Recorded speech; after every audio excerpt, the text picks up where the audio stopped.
ശിവഗീത 4-ാം അധ്യായത്തിലേക്ക് നാം പ്രവേശിക്കുകയാണ്. ശിവ പ്രാദുർഭ ആഖ്യ എന്നാണ് ഈ അധ്യായത്തിൻ്റെ നാമം. അതായത് ശിവൻ ആവിർഭവിച്ച അനുഭൂതി തരംഗങ്ങളെ ആവിഷ്കരിക്കുന്ന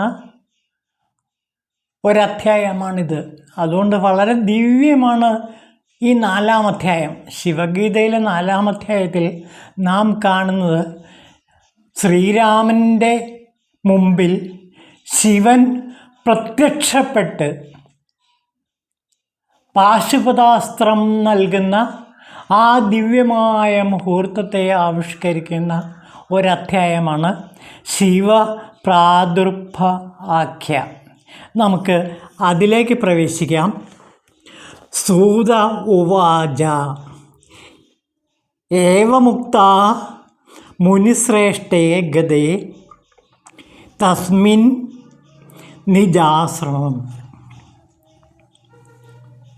ഇപ്രകാരം പറഞ്ഞിട്ട് മുനിശ്രേഷ്ഠനായ അഗസ്ത്യമഹാമുനി തൻ്റെ ആശ്രമത്തിലേക്ക് പോയി.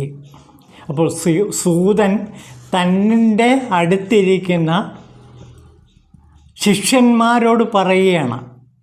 അതായത് ശിവഗീത സൂതൻ ശിഷ്യന്മാരോട് പറയുകയാണ്. ആ ശിഷ്യന്മാരോടാണ് ആ സംഭവം വിവരിക്കുന്നത്. അഗസ്ത്യമഹാമുനി ശ്രീരാമചന്ദ്രന് വിരജാദീക്ഷ നൽകിയതിന് ശേഷം അദ്ദേഹത്തിൻ്റെ ആശ്രമത്തിലേക്ക് തിരിച്ചു പോയി. നമുക്ക് അതിൻ്റെ ഇംഗ്ലീഷ് ട്രാൻസ്ലേഷൻ കൂടെ നോക്കാം. Sage Suta said to his disciples, in this way sage Agastya initiated Virajadisha to Sri Rama and went back to his hermitage. അങ്ങനെ ശ്രീരാമചന്ദ്രൻ വിരാജാദീക്ഷ ആരംഭിക്കുകയാണ്. അതിന് അദ്ദേഹം എന്താണ് ആദ്യം ചെയ്തതെന്ന് നോക്കൂ. അഥ രാമ ഗിരൗ രാമ പുണ്യേ ഗോദാവരീതടേ ശിവലിംഗ പ്രതിഷ്ഠാഭ്യ കൃത്വാ ദീക്ഷാം യഥാവിധി ഭൂതി ഭൂഷിത സർവ അംഗോ രുദ്രാക്ഷാഭരണയുതഃ.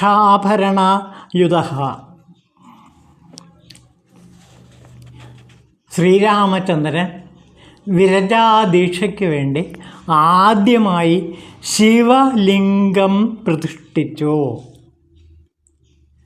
അപ്പോൾ ശ്രീരാമൻ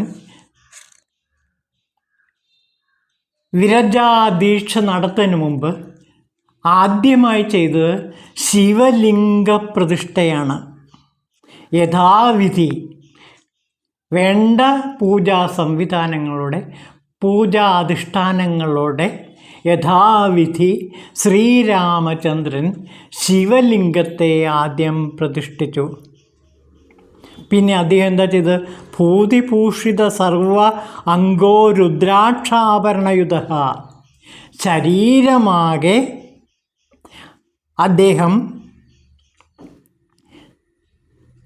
ഭസ്മലേപനം നടത്തി രുദ്രാക്ഷവും ധരിച്ചു കൊണ്ടാണ് ഈ ശിവലിംഗ പ്രതിഷ്ഠ നടത്തിയത്. അപ്പോൾ ആദ്യം ശ്രീരാമചന്ദ്രൻ തൻ്റെ ശരീരമാകെ ഭസ്മാലേപനം നടത്തി. എന്നിട്ട് രുദ്രാക്ഷമാല ധരിച്ചു. അതിനുശേഷം ശിവലിംഗത്തെ യഥാവിധി പ്രതിഷ്ഠിച്ചു. ഗോദാവരി തടത്തിലാണ് ഇത് ചെയ്തത്. ഇതാ നോക്കൂ. Near to the bank of sacred river Godavari Srirama established a Shivalinga on a hill top and in the prescribed manner he underwent the Virajadiksha. അങ്ങനെ വിരജാദീക്ഷ ശ്രീരാമചന്ദ്രൻ അനുഷ്ഠിക്കുകയാണ്. അപ്പോൾ ആദ്യം അദ്ദേഹം ശരീരമാകെ ഭസ്മലേപനം നടത്തുകയും രുദ്രാക്ഷമാല അണിയുകയും ചെയ്തു. അപ്പോൾ ഒരു ശിവപൂജ ചെയ്യുന്ന സാധകൻ ആദ്യമായി ചെയ്യുന്നത് ശരീരത്തിൽ നിറയെ ഭസ്മം ലേപനം ചെയ്യുകയാണ്. തിരുനെറ്റിയിലും അതേപോലെ ശരീരത്തിൻ്റെ പ്രധാനപ്പെട്ട ഭാഗങ്ങളിലുമെല്ലാം തന്നെ ഭസ്മം പൂശി ശരീരത്തെ ശുദ്ധീകരിക്കുന്നു. അത് ഭസ്മത്തിനുള്ള കുറേയേറെ ഗുണങ്ങളുണ്ട്. ആ ഗുണങ്ങളൊക്കെ സ്കന്ദപുരാണത്തിൽ വിവരിക്കുന്നുണ്ട്. നമുക്ക് സ്കന്ദപുരാണോട് നോക്കാം. അതുപോലെ രുദ്രാക്ഷമാല അദ്ദേഹം അണിയുന്നുണ്ട്. രുദ്രാക്ഷമാലയും ഭസ്മലേപനവും ചെയ്തതോടുകൂടി ശരീര മനസ്സുകളെ എല്ലാം തന്നെ വിശുദ്ധമാക്കാൻ കഴിയുന്നു. അപ്പോൾ ഒരു തപസ്സിൻ്റെ ആരംഭത്തിൽ, ഒരു ശിവധ്യാനത്തിൻ്റെ ആരംഭത്തിൽ ആദ്യം ചെയ്യേണ്ടത് ഭസ്മലേപനമാണ്.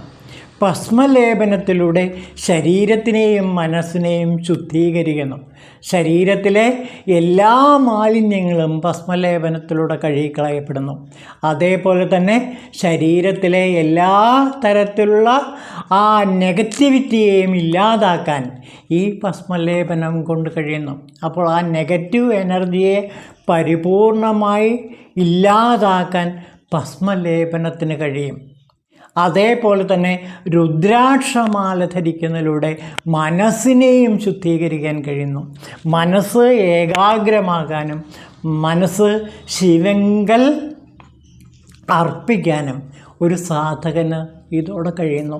അപ്പോൾ ശിവപൂജയുടെ ആരംഭത്തിൽ ഭസ്മലേപനവും രുദ്രാക്ഷമാലാധാരണവും വളരെ പ്രധാനപ്പെട്ട ഒരു ചടങ്ങാണ്.